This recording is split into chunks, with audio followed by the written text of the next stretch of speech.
Rupert Lowe tends to be the edgiest of the Reform MPs and seems to be willing to say things that others won't. However, he has a sort of boomer approach to things which undermine the very point he's trying to make sometimes. Case in point, here's a tweet he sent earlier. We need to make it easier for people to have children. Yes, we do. Front load the system to pay more child benefits to parents in the earlier years. Mums and dads should be given support to spend time with their young children. Indeed, yes, they should. It's wrong for children to be away from their parents as they're growing up. However, he says something has to change soon. The British are dying out. Now, there are two big questions that arise from this. What does he mean by the British are dying out? Does he mean the ethnically British, the English, Scottish, Welsh and Irish? We know Nigel Farage doesn't think of the British that way. He's not bothered by demographic replacement. He's been very clear about that. Do you think that immigration represents a major threat to Britain from a demographic perspective? So in the last 20 years, the white British population has declined from 87% to 74%. Is that a concern of yours? No.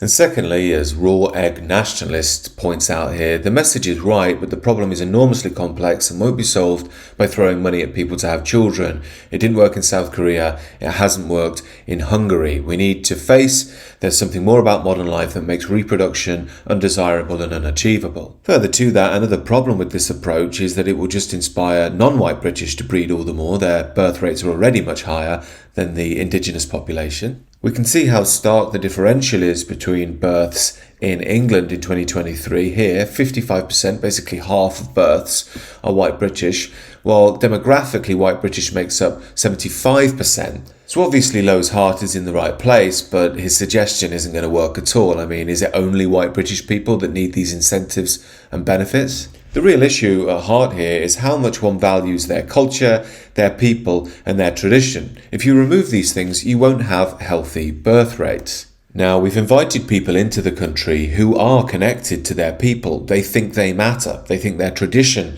matters. They think that children are a gift from God. So they will keep breeding, even if they can't support those children, because they know they'll have the safety net of the welfare state. Now, white Brits, like the young people in most Western nations, don't think this way at all. We think through the frame of liberal modernity. That is, I want what's right for me. I don't want the responsibility. I want to go and be a big girl boss, or I want to be a man who sleeps around and enjoys himself well into his 40s. Of course, finances are an issue as well. Personally speaking from my life, rightly or wrongly, I waited until I was completely solvent to have a kid. I didn't want to bring a kid into the world and be a burden to other people and put my kid in any sense of lack. This tends to be the way lots of Westerners think. I know it's the way my parents thought as well.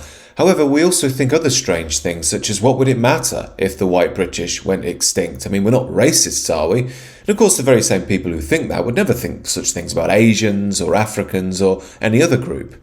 This is all part of the weird mentality of liberal modernity, where if a British person wishes for British people to remain a majority in Britain, they're seen as some weird, crazed, genocidal maniac who just hates other people.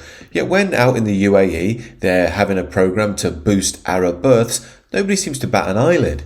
And people don't care about this because Arabs aren't part of the liberal brainwashing. They're seen as good by liberal people. And personally, I think good for them anyway if they want to up their own birth rates. They've got their own culture, their tradition. Crack on, lads. Yet thinking this way is only possible if you value your own people, your own culture, and your own tradition, and you think it's worth keeping alive. That doesn't mean that you hate other people or other cultures. That's a complete lie from liberalism. As I've said many times on this channel, you can respect other cultures, be friends with people from all around the world, learn from each other, have cultural and economic exchange, even immigration if the numbers are low enough and they don't affect the mother cultures.